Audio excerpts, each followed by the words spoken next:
तो की हाल चाल है जनाब, तबीयत से ठीक है जनाब। असी तुसी देख रहे हो अपना देश पंजाब टीवी तो मैं थोड़ा मेज़बान मुहम्मद नदीम खरल। तो जनाब है झोटी असी कल बाबे ने आई पाइया सन जनाब, ये जा रही ने, अल्लाह थोड़ा भला करे। ये झोटी जा रही है अल्लाह ते अल्लाह के रसूल के हवाले।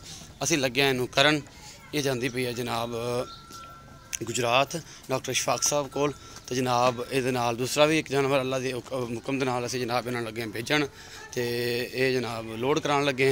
बाकी जनाब थोड़े सामने है जी माशाल्लाह ठीक ठाक तगड़ी फिट फाट तारा शारा दी मार के तसली करके ये मामला कर लिया जनाब। तो अल्लाह ते अल्लाह के रसूल के हवाले करन लगे। तो इंशाअल्लाह तुसी राज़ी हो जाओगे। अपना देश पंजाब टीवी ते हमेशा खूबसूरत और बेहतरीन जानवर जोड़े ने वो अपना देश पंजाब टीवी की जीनत होंगे ने। डॉक्टर इशफाक साहब को जनाब गुजरात जा रही है ये झोटी, दूजा सूबा है सूंदी है। और जनाब असी इनू कराने लगे हैं लोड। तो बाकी अल्लाह ते अल्लाह के रसूल के हवाले जनाब।